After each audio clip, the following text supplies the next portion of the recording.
کر رہے ہیں۔ میرے ہاتھ میں یہ تفسیر احسن البیان ہے ان کی، یہ سعودیہ سے چھپتی ہے اور حاجیوں میں فری تقسیم کی جاتی ہے۔ یہاں مولانا جونا گڑھی جو ہے نجدیوں کا، وہ سورہ بقرہ کی آیت نمبر 167 کی تفسیر کرتے ہوئے یہ لکھ رہا ہے،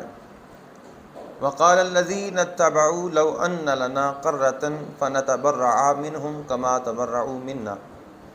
كذلك يريهم الله اعمالهم حسرات عليهم وما هم بخارجين من النار۔ اس آیہ مبارکہ کی تفسیر کرتے ہوئے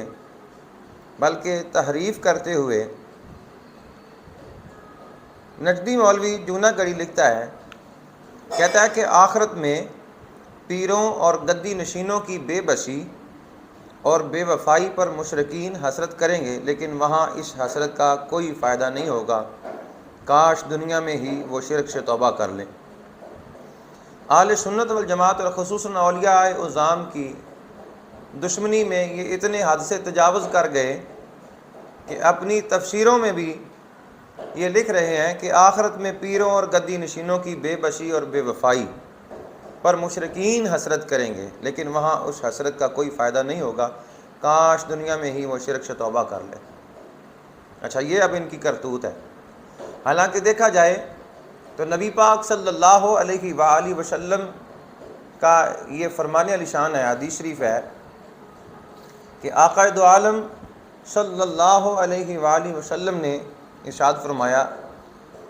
یہ حدیث شریف مشکات کے اندر ہے، نبی پاک صلی اللہ علیہ وآلہ وسلم نے ارشاد فرمایا ان رسول اللہ صلی اللہ علیہ وآلہ وسلم قال ان من امتی من یشفع للفئام، فرمایا میری امت میں سے بعض وہ ہیں جو ایک پوری جماعت کی شفاعت کریں گے، ومنہم من یشفع للقبیلہ، اور کچھ وہ ہیں کہ جو اپنے قبیلے کی، پورے قبیلے کی شفاعت فرمائیں گے، ومنہم من یشفع للعصبہ، اور کچھ وہ ہیں جو اپنے پورے کنبے کی، ومنہم من یشفع للرجل حتی یدخل الجنہ، اور بعض وہ ہیں کہ ایک آدمی کی شفاعت کریں گے یہاں تک کہ ساری امت جو ہے وہ جنت میں داخل ہو جائے گی۔ اللہ اکبر کبیر، اللہ اکبر کبیر۔ اور نبی علیہ الصلوۃ والسلام ارشاد فرماتے ہیں یشفع یوم القیامۃ ثلاث، 3 بندے قیامت والے دن شفاعت کریں گے، انبیاء والعلماء والصلحاء، انبیاء، علماء اور صالحین، یعنی اولیاء اللہ۔ تو وہ کوئی اور ہوں گے تمہارے کچھ لگتے جو وہاں کچھ کام نہیں آ سکیں گے، لیکن نبی علیہ الصلوۃ والسلام کی حدیث پاک کی روشنی میں ہمیں اولیاء اللہ کی محبت جو ہے وہ انشاءاللہ قیامت والے دن بھی کام آئے گی۔ بلکہ سورہ مجادلہ کی آیت نمبر 28 کی تفسیر کرتے ہوئے علامہ جلال الدین سیوطی رحمۃ اللہ تعالیٰ علیہ ایک بڑی پیاری روایت آپ لے کر آئے ہیں تفسیر در منصور کے اندر۔ آپ فرماتے ہیں قیامت والے دن اللہ رب العزت کی ذات نے بندے سے پوچھنا ہے، حل والیت لی ولیا، کیا میرے ولیوں سے محبت رکھی تھی، وعادیت لی عدوا، اور کیا میرے دشمنوں کے ساتھ عداوت رکھی تھی؟ اللہ اکبر کبیرہ۔ تو ہم اس لیے اولیاء اللہ سے محبت کرتے ہیں۔ اور یہ بے ایمان اندھا نجدی جو ہے کیا لکھ رہا ہے،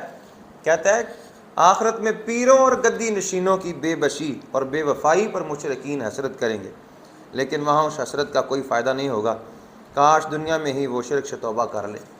عقل کے اندھے ہم ان ولیوں کے ماننے والے ہیں جو ہزاروں لوگوں کو اپنے ساتھ جنت میں لے کر جائیں گے، ہزاروں لوگوں کی شفاعت فرمائیں گے۔ ہم تو حضور داتا گنج بخش رحمۃ اللہ تعالیٰ کے ماننے والے ہیں، ہم تو خواجہ غریب نواز کے ماننے والے ہیں، ہم تو اللہ اکبر کبیرہ پیر مہر علی شاہ صاحب کے ماننے والے ہیں، پیر سید جماعت علی شاہ صاحب کے ماننے والے ہیں، ہم ان سے محبت کرنے والے ہیں، اور اللہ کے فضل سے ہمیں ان ولیوں کی محبت جو ہے وہ جنت میں لے کر جائے گی۔ اس لیے ہم اللہ کے ولیوں سے محبت کرتے ہیں، ہمیں خود اللہ رب العزت نے حکم دیا ان کے ساتھ محبت کرنے کا، رسول اللہ صلی اللہ علیہ وسلم نے حکم دیا ان کے ساتھ محبت کرنے کا۔ ہم اس لیے ان سے محبت کرتے ہیں اور ہمیں امید ہے کہ